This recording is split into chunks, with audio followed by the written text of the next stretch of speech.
channel. Today I'm going to show you guys this new piece of equipment that we got here at Polaris Ranch. It's the 2020 1000 Polaris Ranger. This is our first side-by-side that we've ever had. We've had Polaris four-wheelers in the past and they worked out good for us, and we thought it was time at a point where we needed UTV to use around here.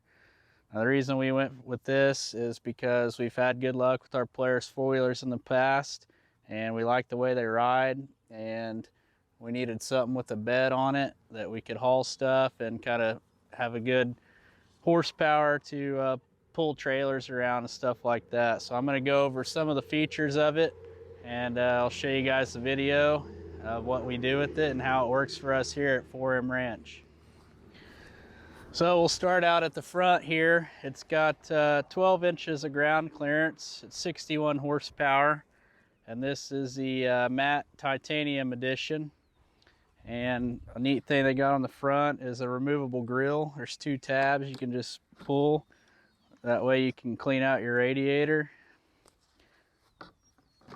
And up under here is, you can turn these two latches, and this is where your coolant and bus bar is located. You can get to your coolant reservoir right there and add it as you need it. Here's the cap to the radiator right here. Then here's your optional bus bar. You can add accessories on. You got ground, and they just plug in right there. It's got aluminum rims, black. It's got the power steering. This does have a telescoping adjustable steering wheel. I shouldn't say telescoping, but you can tilt it up or down. It has the LCD display in it with different parameters, your miles per hour, your fuel level over here, neutral, four-wheel drive indicator, engine coolant temp, and the time. And you can change these with this mode button and cycling through the settings menu with the up and down. So here's the four-wheel drive position selector. It's got 3 positions. It's got turf mode, which is for normal driving, and it just spins one wheel so you're not tearing up the grass. Then you can put it in the middle and you can lock both rear wheels, or you can push it all the way forward and that locks all 4 wheels. Key down here. It's a 2-position start. You got off, accessory, and then the next one start. You got your gear selector, and it tells you whether you're in neutral here. We're in neutral right now. So you got high, which is for driving around over 10 miles an hour. Low is for anything under 10 miles per hour and pulling stuff. Then you got reverse, and then park. It doesn't have a locking brake, so you just use the park button, the park selector there to keep it from rolling. It's got 2 12-volt plugs right here. Plenty of cup holders for big Yeti cups. It holds them really well. 2 here, 2 up here, and then 2 for cans on the sides. Now I will tell you, if you put a big cup right here and you go to shift that, watch your fingers, because you will smash them. So just be aware of that. It's got some storage over here on this side. This is supposed to be a watertight storage. It does pretty well for keeping the rain out, but if you're like power washing it and you got stuff in there you don't get wet, you might want to get it out because it'll get a little wet in there. It's got a storage area down here. It's also got storage under the seat with a removable compartment so you can get in here to clean up underneath here. They put automotive style battery in here, so that's nice. You got your fuses located right here. Fuel tank, I think it holds like 7 or 8 gallons. Fully lined skid plates on the bottom. This seat over here, it doesn't fold up, but it is adjustable. See, there's a little lever down here and you can adjust it forward and backwards. It's got, this is this 3-seat model, so it's got 3 seat belts. So they just, you put this in down here, then you can latch the door. Now we don't really use these doors much for driving around here on our place, just because getting in and out, opening gates all the time, and most people leave them hanging down, but then they collect full of mud. So what I usually do is I just roll them up like this, and I just zip tie them up there out of the way. But for the video, I dropped them down so you guys can see how they work. So moving on back here, we got the dump bed. Easy. It's pretty counterweighted on the back, so it's not too hard to lift up some stuff, as you'll see in the video coming up. You can dump it on both sides. It's got heat shielding on the bottom side of the bed. The engine sits back here, and the transmission, it's real easy to service. There's your engine oil fill right here, and then your engine oil dipstick, which is right under there. The drain plug's on the bottom. Engine oil filter you can get to from the front. Engine oil filter is right there. Easy to get to. Here's your gas tank right here. Here is air filter, and it sucks air in from up here up high, so that's nice and up out of the water. Here's your belt. Still has a traditional Polaris belt drive style.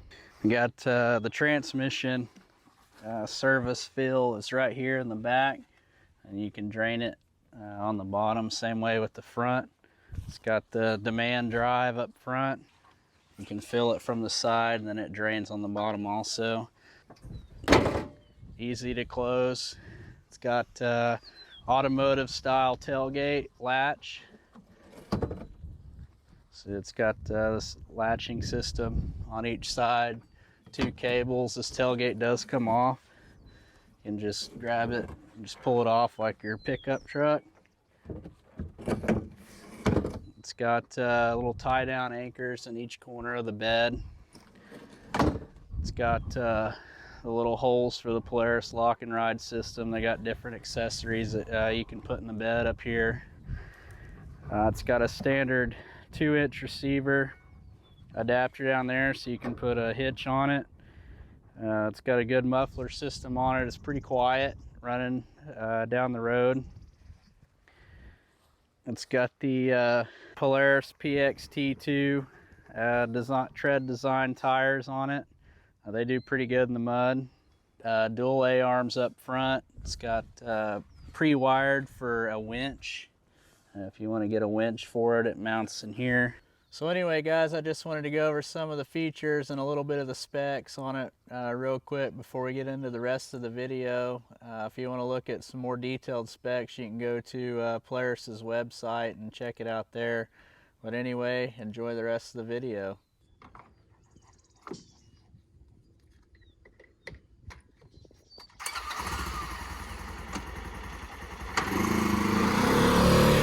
So I'm going to take the Ranger down here and go check on some cattle real quick. Start this thing up and go check them.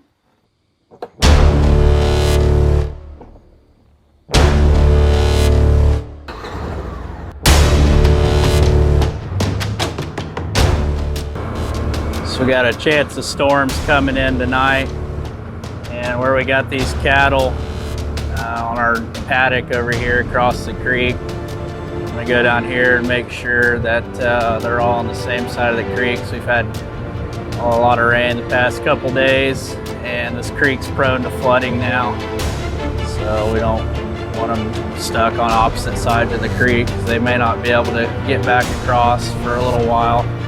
So I'm going to run down here real quick before it starts raining and check on them.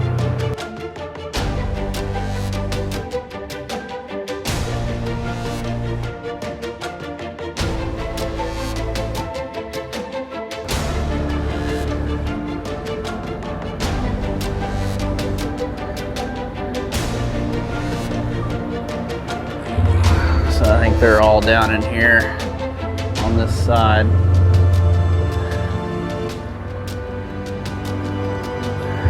Which is good.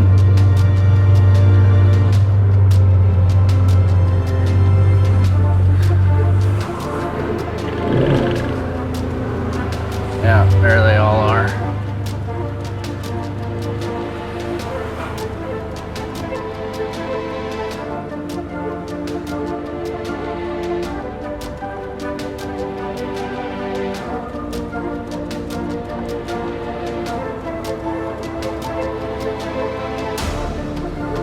Watch out.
Real easy to put gas in if you got one of these jugs like this.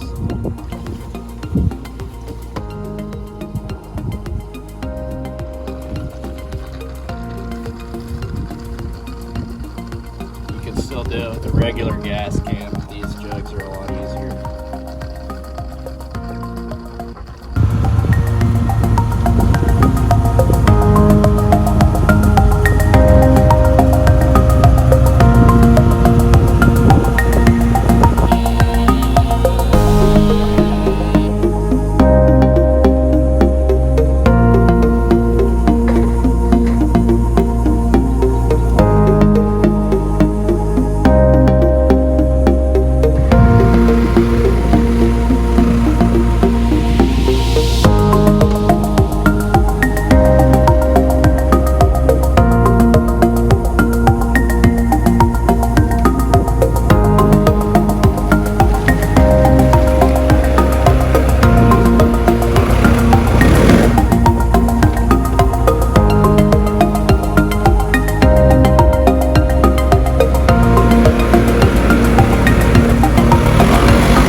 going to go over some of the stuff that I kind of don't like. I wouldn't say that I don't like about it, but just kind of some of the stuff that I wish maybe in the next models coming up that they could address on some of the issues for me personally. And I'll show you guys what that is. So this side, they got the heat shield covering the bed, which is great. But if you come over around to the other side, it just has the reinforcing square here for the bed, and I wish that they would cover this somehow, because this kind of gets to be a pain to wash mud and stuff out of here. If it had like shielding all the way over the rest of it, it'd make it a lot easier to wash.